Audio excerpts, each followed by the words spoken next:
Good morning, friends. Hey, good morning, friends. Hello. How are you this morning? Hope you are well.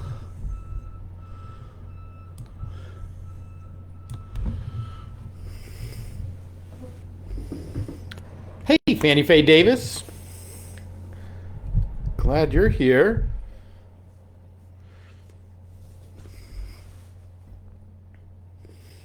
John, good morning to you. Hope you're having a great day.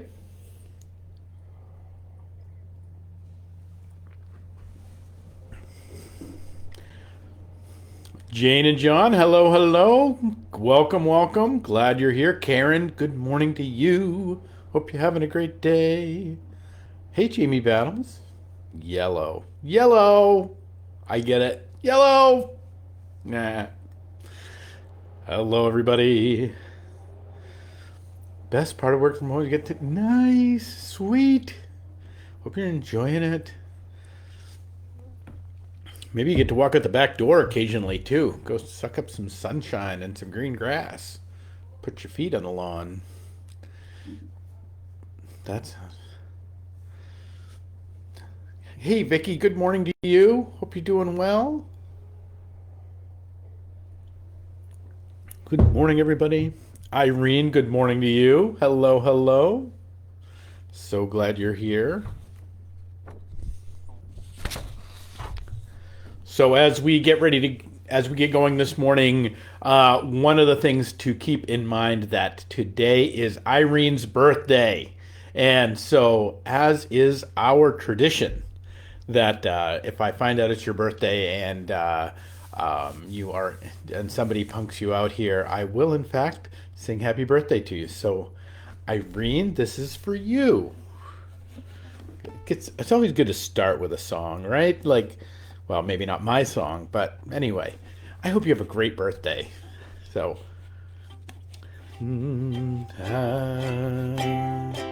happy birthday to you. Happy birthday to you. Happy birthday, dear Irene. Happy birthday to you. All right, it's as good as it gets from this end. So, truly, I hope you have a wonderful birthday. Know that you are ever and always a joyful part of this walk. Hope this one is the very best yet. All right. Good morning, everybody. We're going to get going. It is the 20th day of June.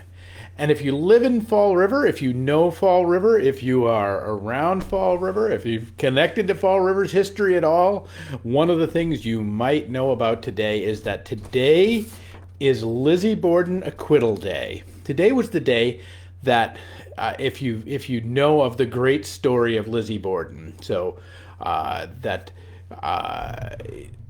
in 1892 Lizzie Borden was arrested and accused of murdering her parents in a very grisly murder that would truly captivate the nation. It is still today, I think, considered the kind of the greatest unsolved or mystery of the kind of the true crime era. It actually, I think, truly begins what we call the true crime movement in America. All these different, every cop show, all that kind of stuff, all this perseveration around kind of the true crime thing, all of it really got its start in 1892 here in Fall River with this horrible murder of Lizzie Borden's parents, both her father Andrew and her stepmother Abby, and but the thing is about this, and it was immortalized in a rhyme that maybe you've heard it. that over the years that little girls would learn to jump rope to the rhyme that would go all over America and all over the world, really. That Lizzie Borden took an axe and gave her mother 40 whacks. When she saw what she had done, she gave her father 41.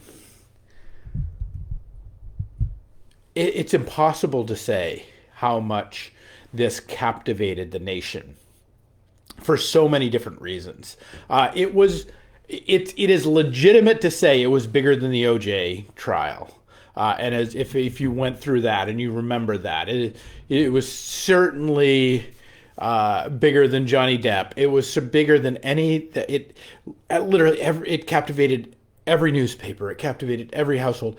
Everybody wondered how could it possibly be that this young woman could not only engage in patricide, but in such a grisly way that there's that to be kill them not just with a hatchet, but to hit them multiple times in the noggin. It's very, very, very grisly. So what's my what is the thing about that? The thing is, and this is where I want us to what I want to draw us to is I think that what is it about this that still, I think, I mean, there was just a few years ago, there was another movie, and there are still books written about Lizzie Borden's journey and about whether or not she actually did it or didn't do it, or this whole thing. And I think it goes to this captivation that we have around mystery. In that we love a mystery. I mean, mysteries, I think, are still either the first or second greatest selling genres in books out there. Even though they're so many of them are formulaic, so many of them are we kind of know how this is gonna shake out. Even though we're still in the business of loving a good mystery. We all love a good mystery. In the wonder of what that of kind of who did it, who committed such a heinous thing, or who orchestrated a particular way. That even one of the biggest movies a year or two ago was the movie Knives Out, which was this mystery story once again that featured the detective that would come in and solve all things. But for poor Lizzie Borden and for the world as it was, there was no great Hercule Poirot or no great detective that would actually reveal all the mystery of it. And so Lizzie would be arrested. She would spend about 9 months in jail. Uncertain of whether or not that she would be charged, and finally she would end up being charged on the testimony of basically one of her friends. Actually, the person that she most relied upon, a woman by the name of Alice. Alice would kind of would suggest to the DA that she saw Lizzie burn a dress, and that would finally give them the evidence that they needed to go ahead with prosecution. She would be prosecuted in New Bedford courthouse, and because the Fall River courthouse simply wasn't big enough. She would be found not guilty.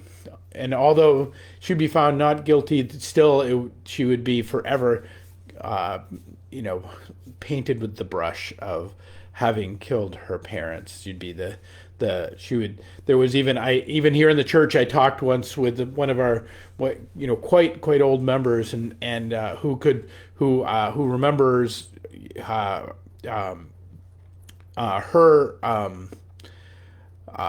who remembers her friends who were a little bit older than her, would actually kind of tease her and taunt her as she would ride down the street, right down Rock Street in her carriage. She was a perpetual target for kids teasing and for pranks, and yet she never quite, as much as she traveled, she never left the city and called it home. And and would go on to die in 1927.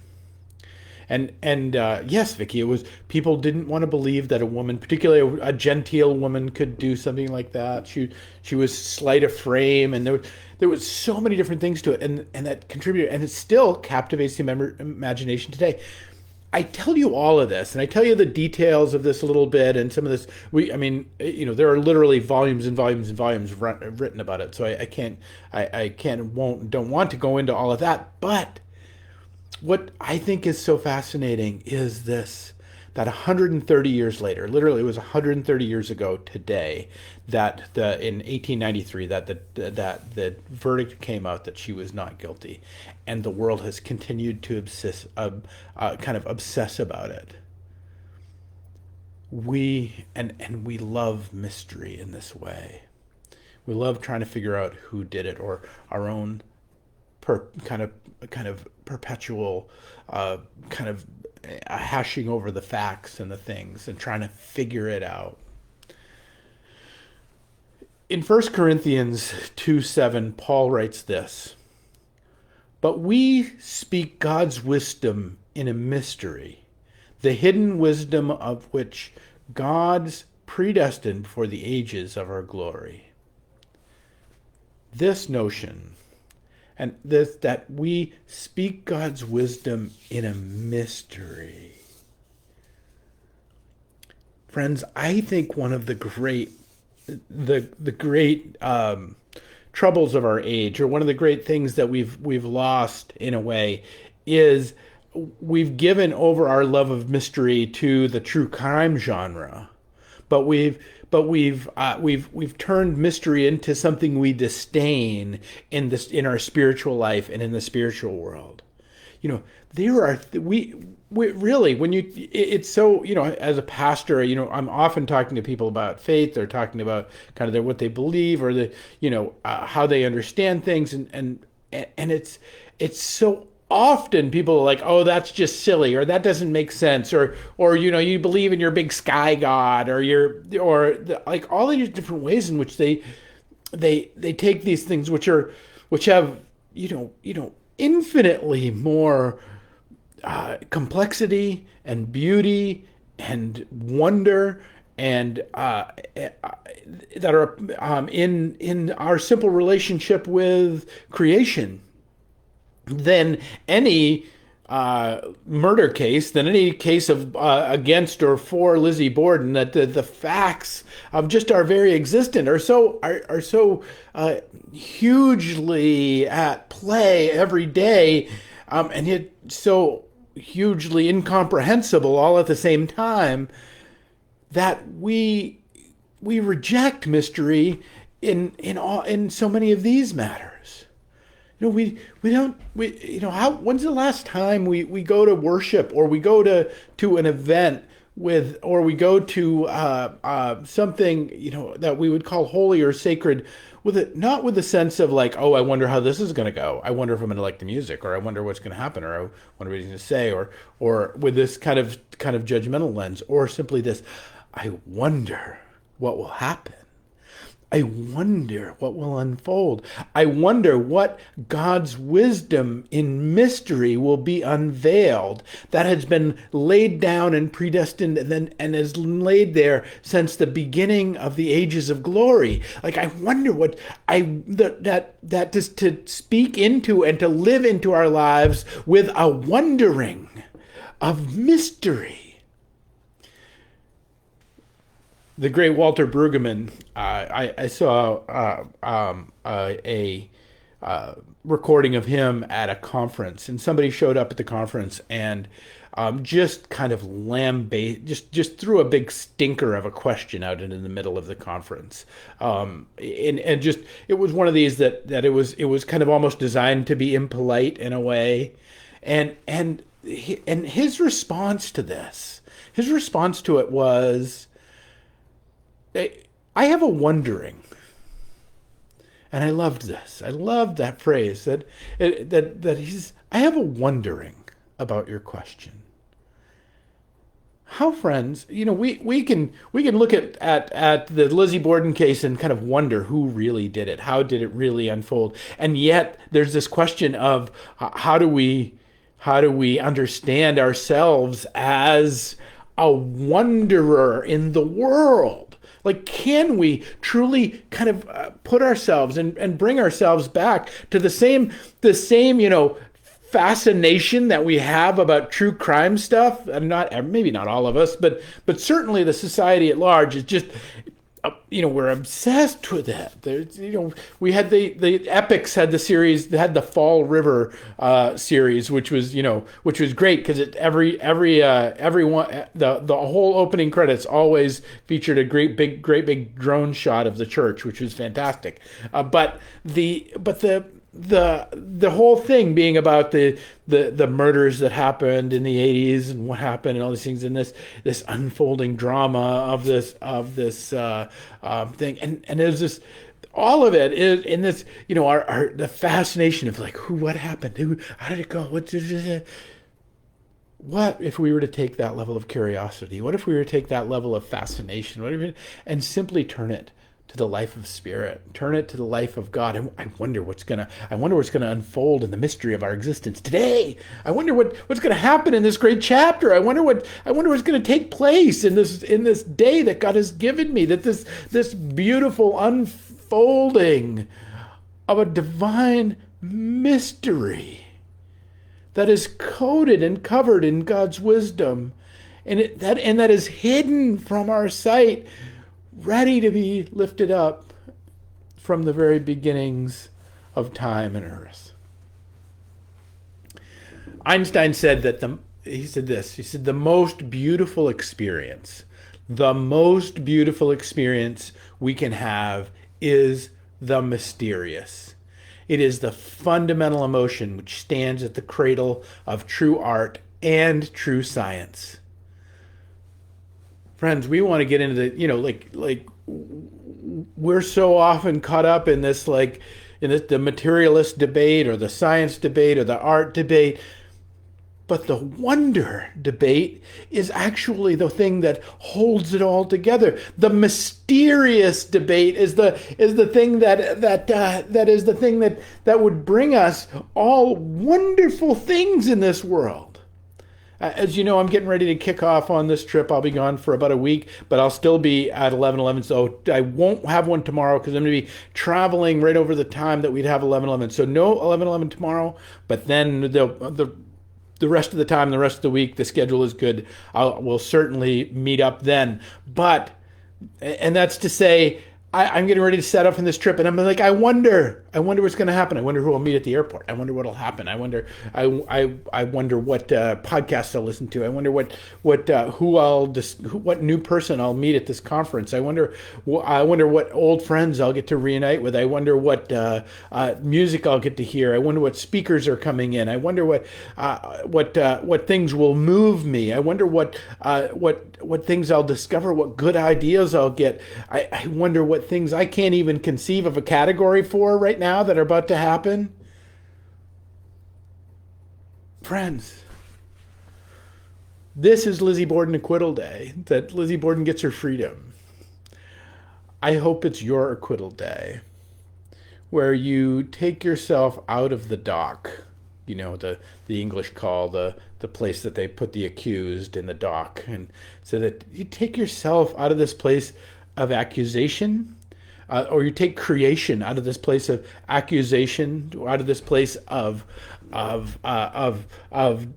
determination, where this is the way that it is and it can't be other than it is. This is the way my life is. This is the way my day is going to unfold. This is the way my week's going to unfold. This is the way the rest of my life is going to unfold until they put me in a box. This is the way that to take us out of this prosecutorial mindset that we end up so often finding ourselves, and give ourselves over to the experience of mystery.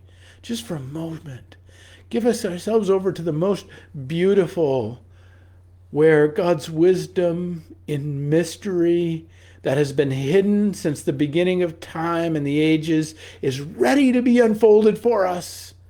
and it might be unfolded in a song that'll come on your radio. It might be unfolded in an encounter with a person that you do not yet know. It may be unfolded in a good mystery novel that just transports you and takes you away.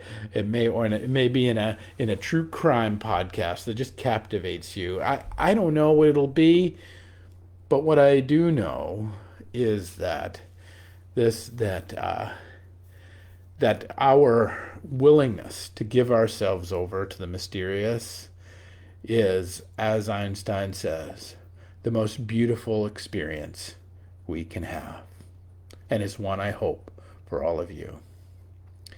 So I'll be going to Wisconsin. Who knows what could happen in Wisconsin? For our National Association of Christian Congregational Churches, that will be meeting up there for about a week, and it's my hope to connect with colleagues, to be a part of the wider fellowship, to bring greetings from our church to the wider church. But it is mostly what I'm most looking forward to is the thing that I don't know will happen in Wisconsin, the thing that the thing that is yet waiting to unfold, and God's wisdom that waits for me there. I hope you have a wonderful mysterious day. I hope you let yourself off the hook and of trying to figure it all out, or of trying to have all the answers, or accusing creation of being as it is, and that you step into your own freedom and see the wonder of the most beautiful experience in the mysterious. Peace and grace to you, my friends. As I said, I'll be traveling tomorrow, but I will be back Thursday from beautiful Milwaukee, Wisconsin, to share with you our time of 11:11. Peace and grace to you, my friend. Irene, again, hope you have a glorious and a beautiful birthday. Thank you, and we'll see you all on Thursday.